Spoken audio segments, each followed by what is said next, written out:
à cœur l'environnement, le tourisme, la sécurité et la qualité de vie. Là, je remercie Isabelle Armsdorf qui est là-bas, qui a mené tout ça. Et c'est aussi un vaste sujet, puisqu'il y a beaucoup de choses à faire à Romorantin. Et notre première proposition, ça sera bien entendu d'aménager les bords de Saône. Aujourd'hui, les bords de Saône, c'est vécu comme une barrière. Il faut que ça devienne un lieu de vie, qu'on puisse y faire des choses, qu'on puisse y aller, qu'on puisse apprécier, et que le bas de la rue Clémenceau ne soit pas vu comme un entonnoir qui termine dans le noir sur un obstacle, mais comme quelque chose qui s'ouvre. Aménager les bords de Saône, vous verrez le détail dans le programme. Proposition 28, restaurer l'île de la Motte. On a une très belle île qui est laissée à l'abandon. Bon, vous avez une très belle affiche. Et donc... c'est pas Neuilly Plaisance. Le clocher est impeccable. Je l'ai faite au bout de l'île de la Motte. Concrètement, je ne sais pas si vous êtes allé au bout de l'île de la Motte, parce qu'on généralement la traverse, le truc, mais c'est vraiment d'aller au bout. C'est de la ferraille rouillée, c'est des seringues, enfin, c'est pas possible, c'est le cœur de ville, ça devrait être notre plus beau parc et on devrait le valoriser et restaurer l'île de la Motte. Proposition 29, développer le tourisme vert. Et donc ça, j'en fais un des focus. Donc on est à notre quatrième focus, le tourisme vert. La Chambre régionale des comptes a dit, voilà, Romorantin a des atouts, on est bien placé, on a 2 heures de Paris, on a 2 autoroutes, nord-sud, est-ouest, on a un patrimoine, la Sologne, c'est connu, ça a une image de nature, les gens vont être de plus en plus demandeurs de nature, il faut valoriser ça. Mes parents ont restauré 2 gîtes juste à l'extérieur de Romorantin il y a 2 ans, on fait 95% de remplissage, on fait 51 week-ends sur 52, ça fait 2 ans, on a eu 110 week-ends, on a été plein 108 fois, il y a la demande. Aujourd'hui à Romorantin, il n'y a aucune capacité d'accueil. On a soit des hôtels de type routier, etc., qui ne sont pas du standing, soit le Lion d'Or, et on peut concevoir qu'effectivement, pour certains budgets, c'est un petit peu trop cher. Donc, il nous manque effectivement cette capacité d'accueil moyenne gamme qui permet à des gens de venir en Ardèche. Comment ? Il y a des chambres d'hôtes.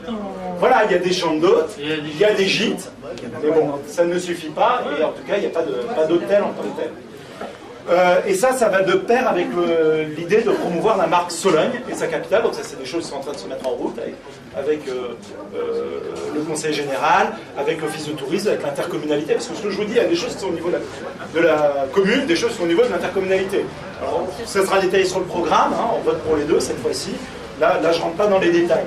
Donc voilà, la Sologne, ça peut être une très belle marque. Et il faut se fédérer et faire en sorte... Moi, quand je vais donner cours à Paris, j'arrive vers d'Austerlitz, je prends le métro pour monter sur la montagne Sainte-Geneviève, j'ai les pandas du zoo de Beauval en face de moi. Voilà, c'est pas quelque chose d'aberrant de promouvoir une marque telle que la marque Sologne au niveau national. Voilà, donc créer cette marque Sologne en partenariat avec le conseil général, avec les autres communes, l'intercommunalité, etc. Créer une ferme pédagogique. Et ça peut s'inscrire avec la réforme de rythme scolaire. Il y a énormément d'enfants qui savent plus ce qu'est une vache, ce qu'est une chèvre, ce que sont nos produits régionaux. Aujourd'hui, on vous invite un après-midi gastronomique. Voilà, il faut, et puis comme la demi-journée, il faut les former, les enfants pour y aller, d'avoir une ferme dans Romorantin où on présente la Sologne, ses fermes, ses produits, pas à l'intérieur, mais en extérieur, avec des vraies endives, avec des vraies fraises, avec des vraies chèvres, avec des vraies vaches, et d'avoir ça. Et en parallèle, d'avoir la présentation des écosystèmes de Sologne, notre forêt, nos étangs, de façon à ce que si on veut promouvoir le tourisme vert, on sache qu'à Romorantin-Lanthenay, on peut venir, on peut voir comment on fait le fromage de chèvre, on peut voir les endives, on peut voir comment ça pousse, les fraises, etc., les asperges, et on peut voir la forêt, on peut voir un écosystème d'étangs. Voilà, donc moi je pense qu'il est temps d'avoir peut-être un musée supplémentaire, peut-être pas celui de la brique, mais en tout cas un musée ouvert et un musée interactif. Et ça, je pense qu'il y a une niche pour ça, et on le voit bien avec le zoo de Beauval. Le zoo de Beauval, ça marche super bien. Les gens sont demandeurs de ce genre de choses, donc ça, on le fera. La proposition 31, créer un vélorail et restaurer les circuits de promenade. Et ça va de pair avec la restauration des bords de Saône, qu'on puisse courir en bord de Saône. Il y a beaucoup de gens qui courent. Si vous prenez la route de Théier ou la route de Saint-Brie le matin, il y a des gens qui courent partout le dimanche, le samedi. Et bien peut-être qu'ils préféraient effectivement courir sur des sentiers prévus pour ça, en bord de Saône. Créer un réseau de pistes cyclables et restaurer les trottoirs, ça va de pair avec l'urbanisme. C'est aussi l'une de nos priorités. Proposition 34, repenser les abords de la pyramide. C'est vrai qu'il y a un certain nombre d'activités qui se passent en extérieur et on s'aperçoit qu'il n'y a aucun moyen d'accueil. Quand il y a une brocante, qu'on va aller au petit coin, on ne peut pas aller au petit coin, on peut aller à la pyramide, mais la pyramide est fermée. Donc effectivement, ça c'est quelque chose, et c'est pas qu'une association qui s'en est plaint, c'est effectivement, c'est des trucs bêtes, mais voilà, il faut y penser. Donc repenser avec, dans le cadre aussi du Homo Millennium, de promouvoir, de repenser les abords de la pyramide. En 35, promouvoir le dialogue citoyen avec la consultation locale. Je vous laisserai voir le détail de ce que l'on propose en termes de consultation. Proposition 36, veiller à la propreté de la ville. Ça, on nous en a beaucoup parlé. Si on veut faire venir le touriste, d'avoir un centre-ville piéton, ça doit être un centre-ville piéton propre, et pas que. Les extérieurs, les autres quartiers, il y a effectivement un vrai besoin de propreté dans notre ville. En 37, lutter contre les cambriolages. Alors, je ne vais pas rentrer dans la surenchère de sécurité, mais quand il y a des problèmes, il faut le dire, et à Romorantin, moi je cible 2 problèmes de sécurité. Un problème de sécurité routière, c'est vrai que le maire n'a jamais voulu installer de ralentisseur. Ça tient, Jacques Gauthier pourrait vous en parler, il est d'humeur. Les rues, il me dit toujours en urbanisme, les rues ne sont pas des routes et les routes ne sont pas des rues. Chacun sa fonctionnalité. Et à Romorantin, on n'a jamais pensé l'urbanisme. Les rues sont des routes, et les routes sont des rues.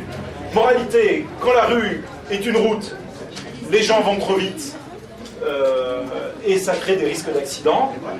Et quand les routes sont des rues, les gens doivent être à 50, mais c'est eux qui pensent qu'ils vont trop lentement, parce qu'effectivement c'est une route, ils ont beaucoup de chemin à faire, donc ils ont tendance à accélérer. Donc il faut casser la vitesse à Romorantin dans certains quartiers, avant que des drames se produisent, et malheureusement il y en a déjà eu. Donc pensez à la sécurité routière. Et le deuxième point en termes de sécurité, et c'est pas du fait de la violence locale, ce sont des groupes qui viennent de Paris, la gendarmerie en a suffisamment parlé, ce sont des run and go, enfin je sais plus comment ils appellent ça, ils viennent de Paris, ils cassent des maisons, ils reprennent l'autoroute, ils repartent. Voilà.